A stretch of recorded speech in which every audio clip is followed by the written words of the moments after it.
Hello survivors, hi family and friends, this is Roy from Bootsy Sweetheart's Guide to Life and Other Disappointing Experiences with a not so disappointing video. We are going to make cute as a button flowers using small buttons as the center, using a small crochet hook and buttons of all sizes. Stay with me, hope you enjoy.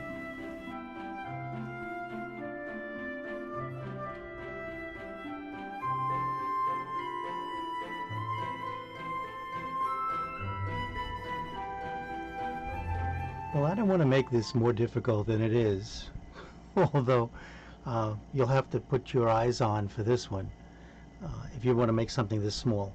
But I'm a visual learner, so I need to see things graphically. So what I thought I'd do is just on paper explain what I think of when I'm doing my flowers.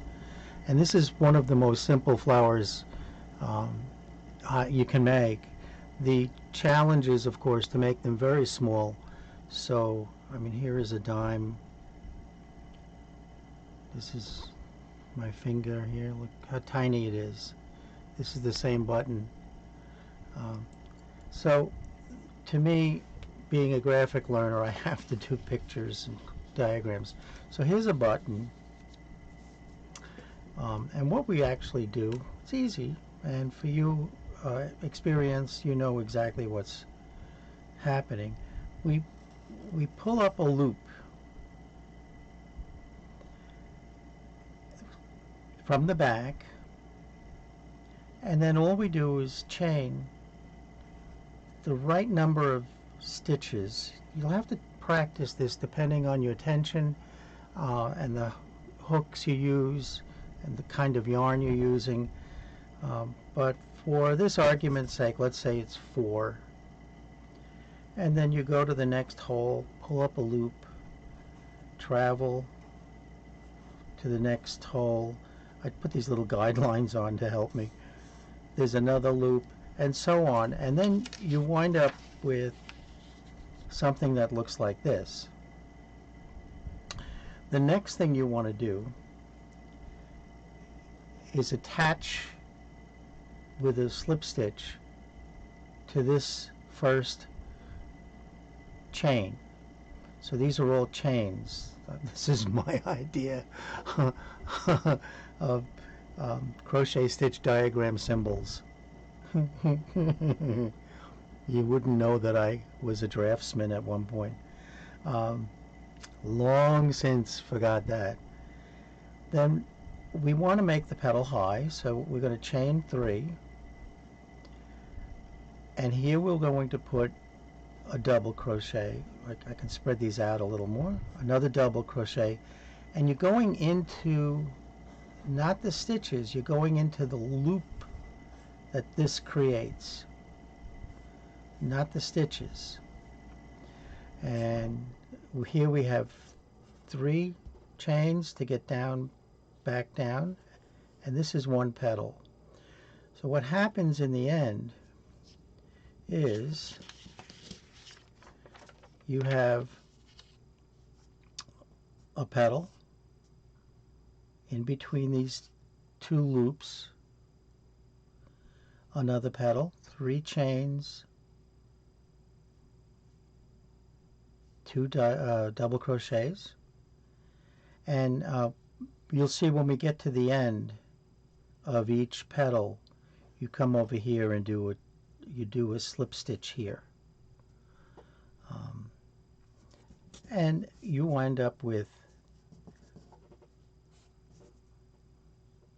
4 petals. And for a flower this size, it's enough. Here you can see I doubled up. So what you can do is, instead of having 1 loop, see what I'm going to do now? Instead of having 1 loop, I have 2 loops. So here's 1, 2, 3 chains. That looks like enough. There's no hard and fast rules because we all crochet with different strength tensions.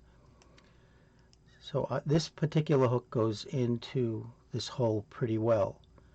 So we come up here, see this, bring it through like a slip stitch. Now here again, in between each set of loops, it's 1, 2, 3 chains back into the hole. Again, this particular hook fits. Here we go. You see here's the working yarn. I mean the last chain we made, and here's the loop. And I'm controlling the tension of the loop. You see? You want the loop as close to the button as you can. You don't want the loop long like this. It'll look sloppy. So there's a lot of oftentimes taking the thread and the yarn and readjusting it. And there. And I'll put this back for a second. And let's go to a smaller button.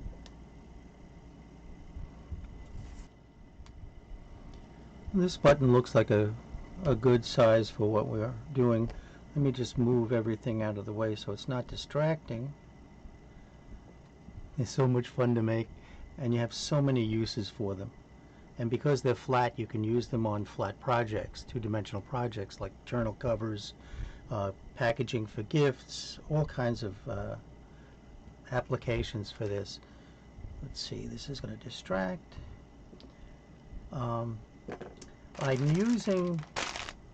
usually use floss, DMC floss, or that weight of floss for these smaller flowers, smaller buttons.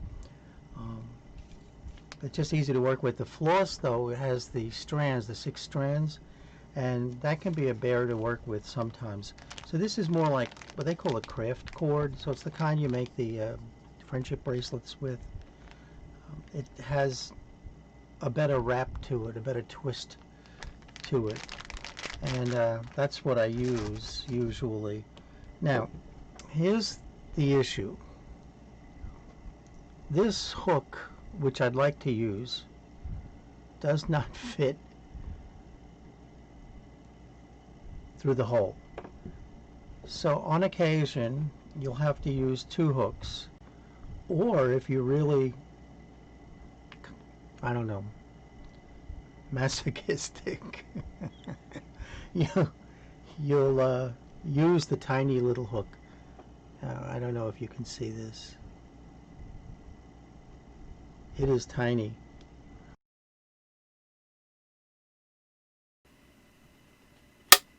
Action. Well, hello again. Wasn't that fun?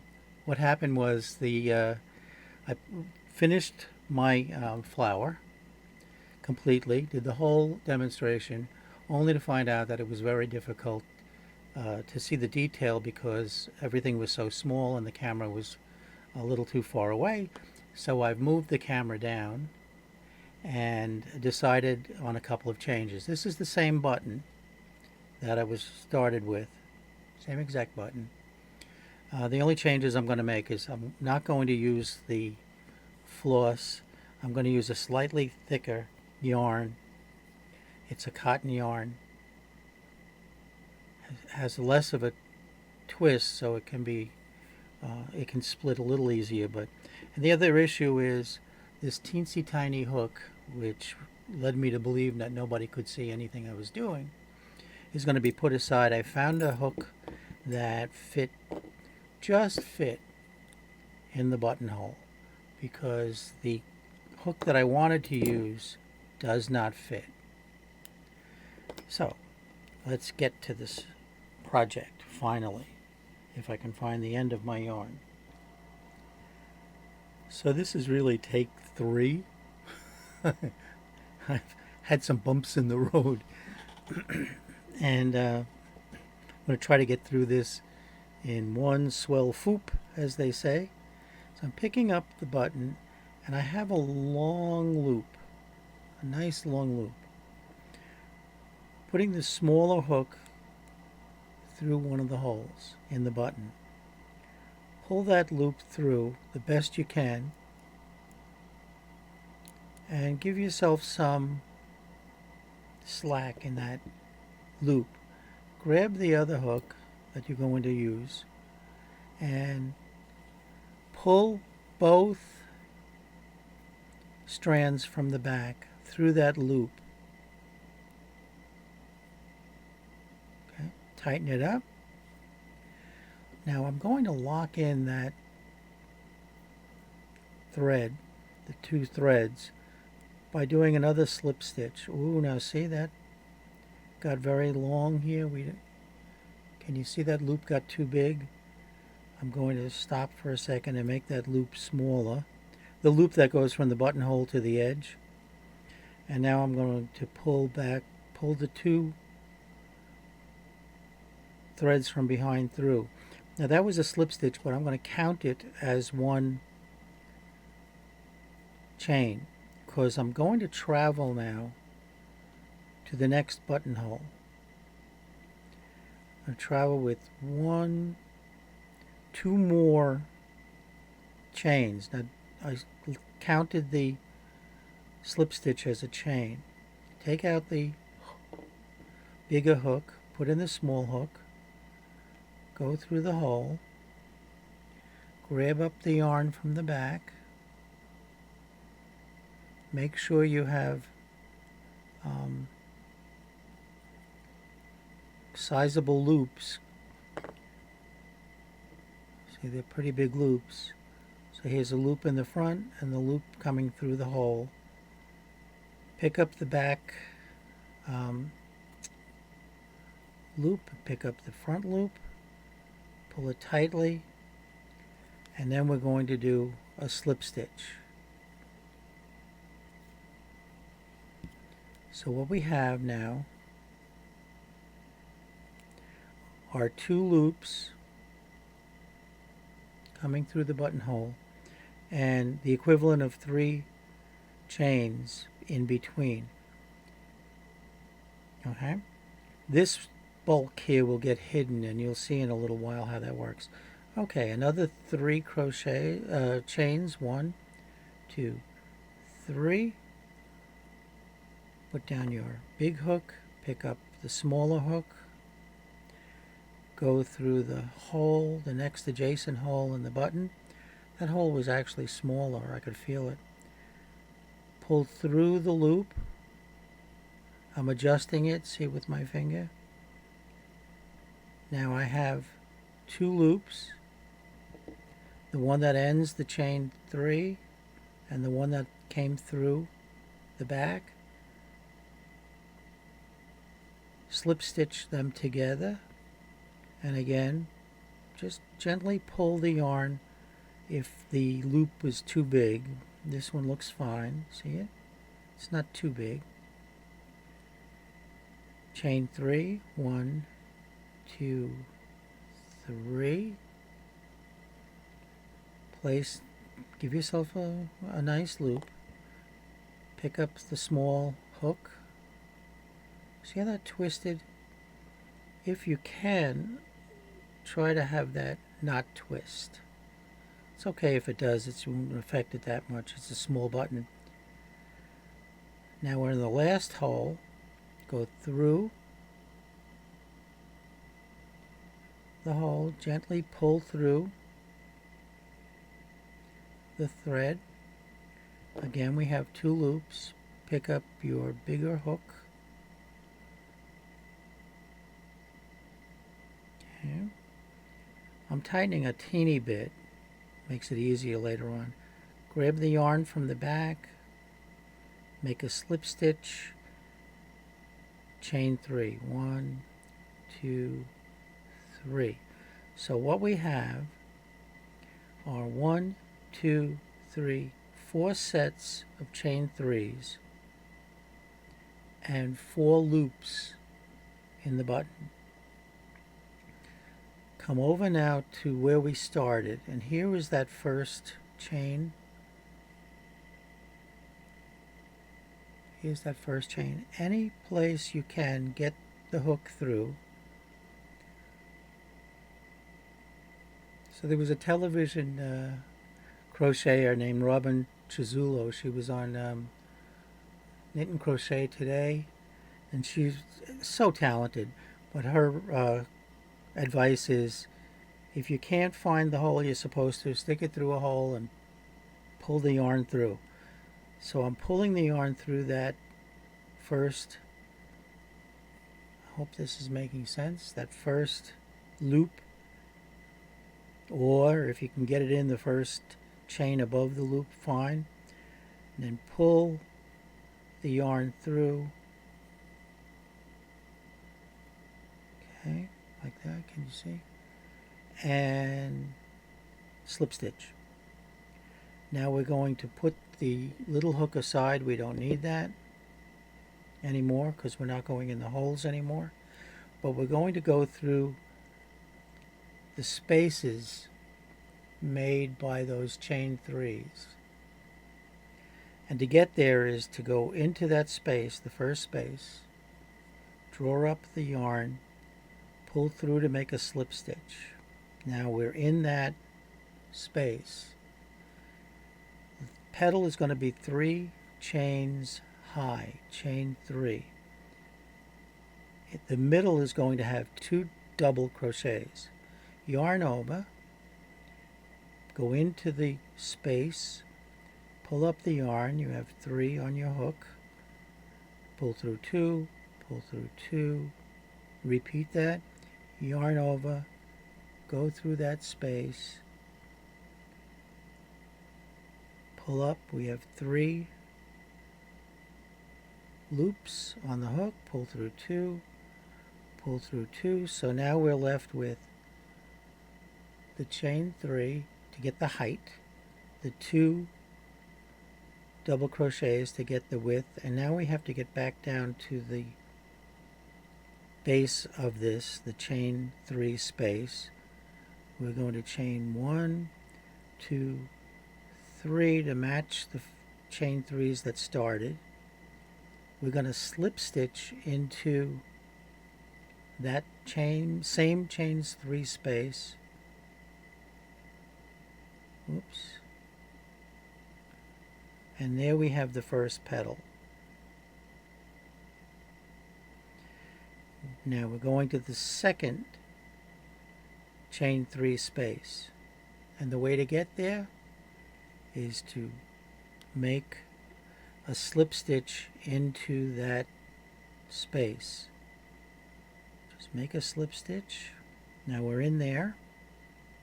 Can you see? Now we're going to go up 1, 2, 3 chains, a double crochet, yarn over, go through the space, pull up the yarn. We have 3 on our hook. Pull through 1, pull through 2, pull through 2. Repeat that. Yarn over,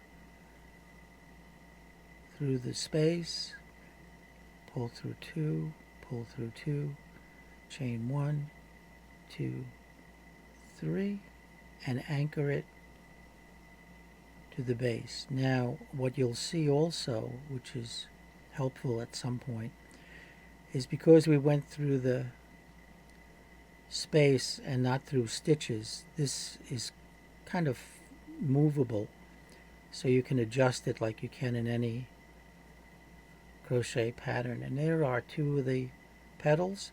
Now let me finish the rest, and I'm starting with a slip stitch into the 3rd chain 3 space, and here I go.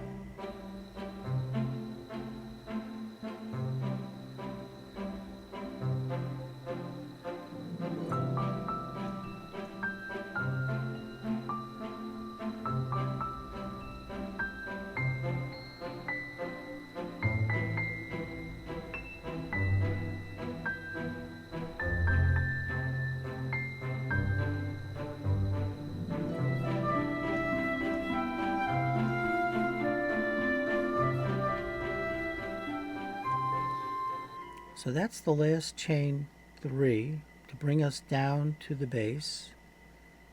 We go back into that space, pull up the thread, the yarn, come through the last slip stitch, make a slip stitch, make one more slip stitch, pull through. You can do it that way.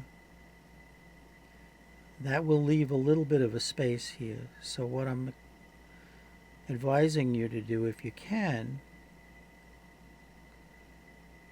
after you make that slip stitch and connect it to the base of the chain 3 space,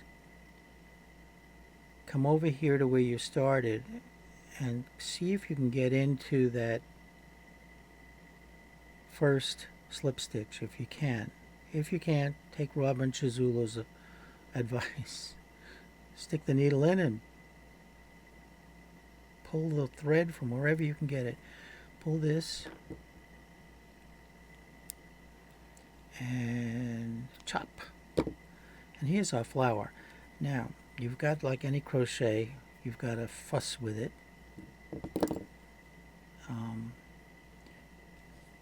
This is very nice yarn. You could probably hit it with some steam at some point. Look at how nice that is. We'll weave these ends in. Now I'm going to use these on a handbag, so I'm going to glue them down with a little sewing, so I don't have to weave in as much.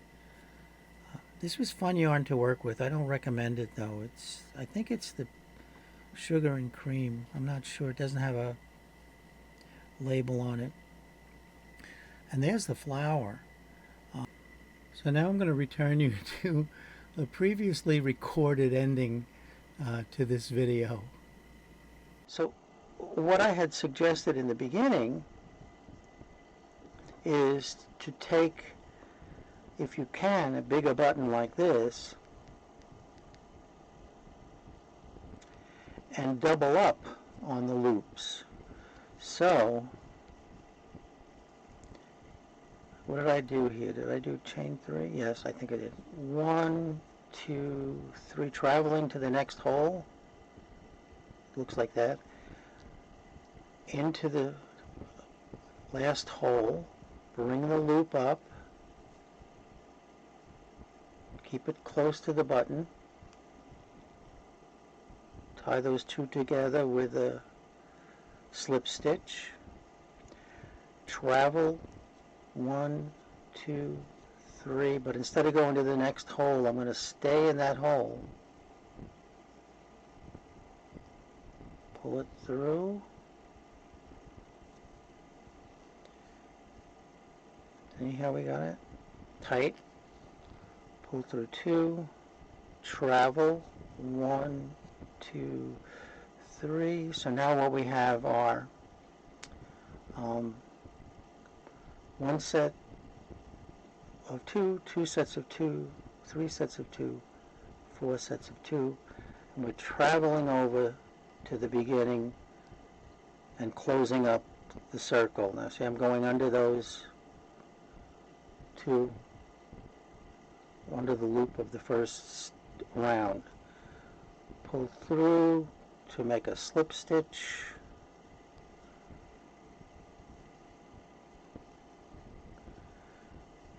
Again, now we're going to go in the loops.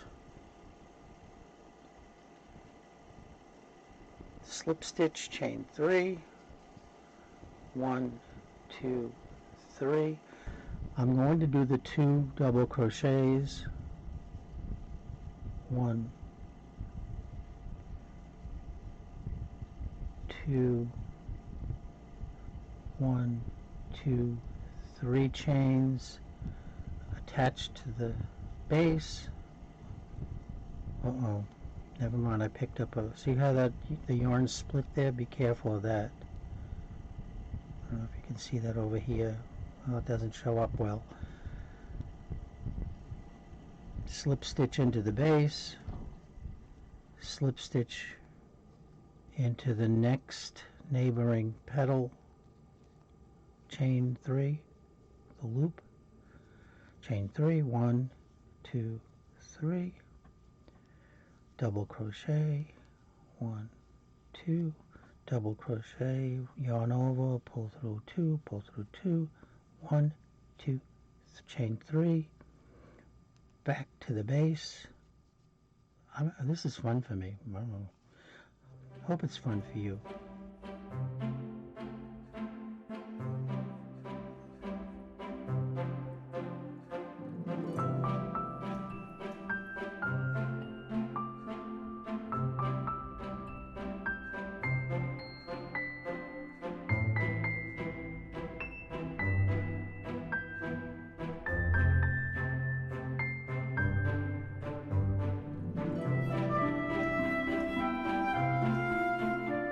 Attach to the base.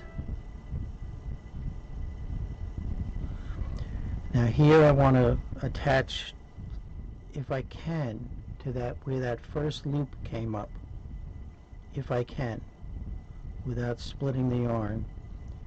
Come through like a slip stitch, pull the yarn all the way up, chop it off.